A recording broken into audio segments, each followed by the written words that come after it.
Pause the video now while you collect the materials you'll need to make your pot.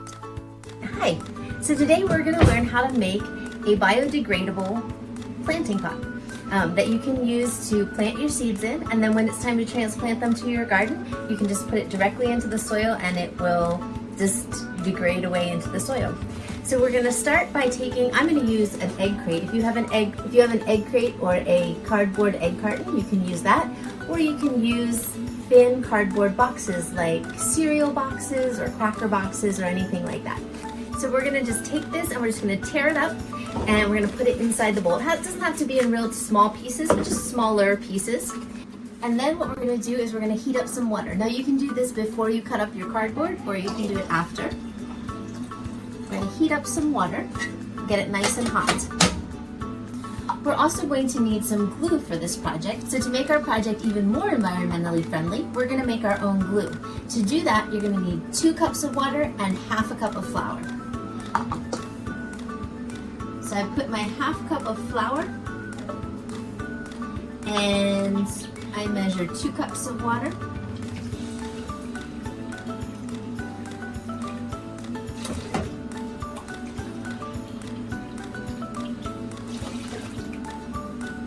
And I'm going to mix that until my flour is mixed into my water. And then I'm going to heat it until it thickens up into a nice, thick, gluey texture. And I will use that as an environmentally friendly substitute for glue when I make my biodegradable flower pot. As your glue is cooking, you want to be sure to stir it occasionally so that it doesn't get all clumpy on the bottom.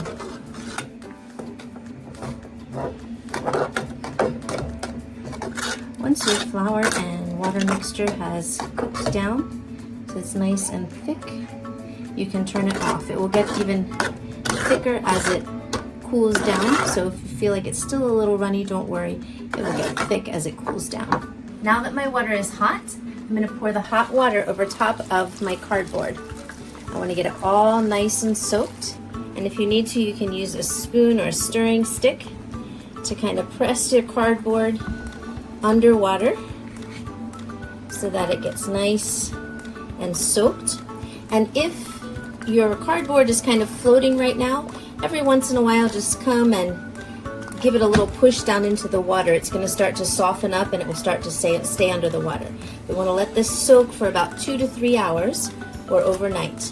Now our cardboard is nice and wet and soaking, and the first thing we're going to do is we're going to carefully drain off most of the water.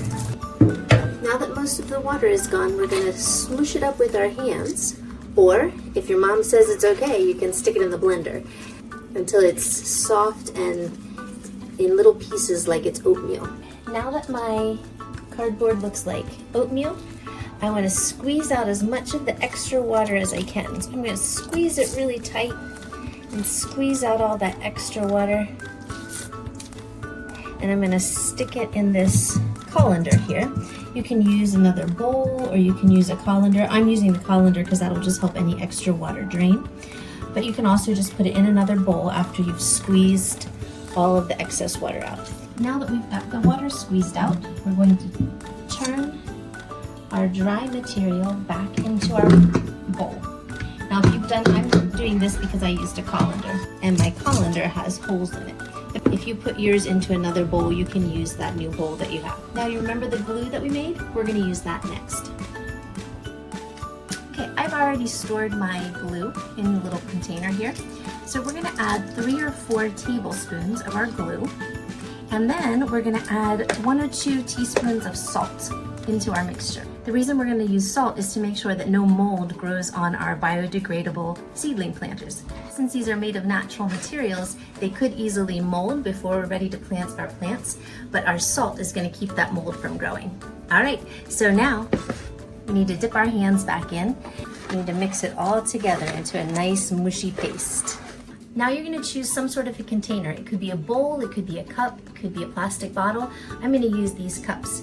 And you're going to take your paste that you've made from your cardboard and you're going to start on the bottom of the cup and you're going to press it all around the bottom and the sides of the cup. Okay, my cup is now covered. Be especially sure that everything is touching up here and there's no gaps or holes. And I'm going to set it on a tray and I'm going to leave it out to dry for 3 to 4 days. Once it's completely dry, I'm going to take the cup out of our pot and then we'll be able to put dirt in it and we can plant whatever we want to plant. Our little biodegradable pot has been outside drying along with my laundry for the past 2 days, so it's time to remove it from the inner cup. So you can give it a little bit of a twist. If it doesn't quite come out, you might need to just slide a thin knife down there to kind of loosen it around the edges. And then we pull off our cup. And now we have a nice little planter for our plants that is completely biodegradable.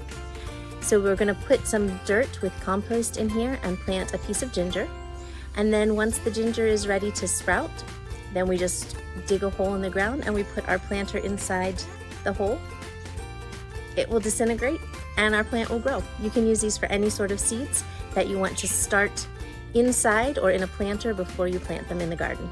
Now we're ready to plant. So we have our planter and we have here some nice rich soil that's mixed with compost, and we're going to fill up our cup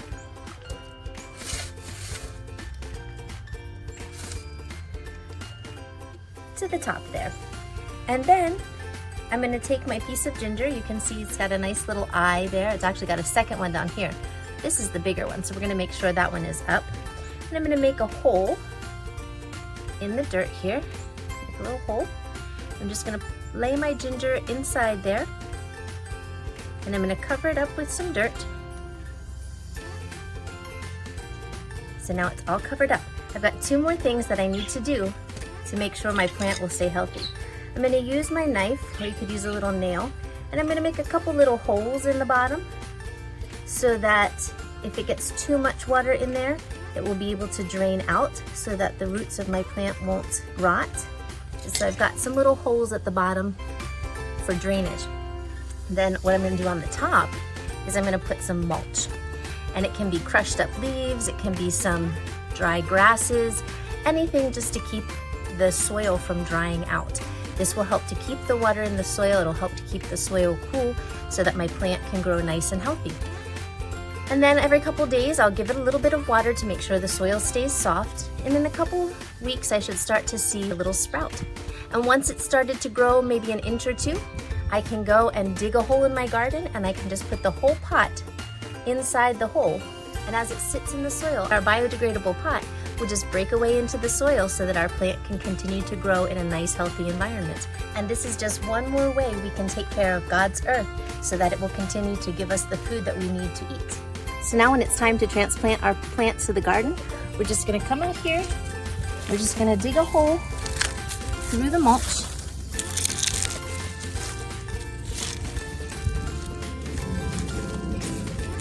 I'm going to dig a hole that's deep enough for our pot. And we're going to stick our pot in, and then we can just fill in the dirt around it and on top of it, and then we mulch back over top of it with some leaves, and it'll continue to push up through the mulch as it continues to grow. Happy gardening!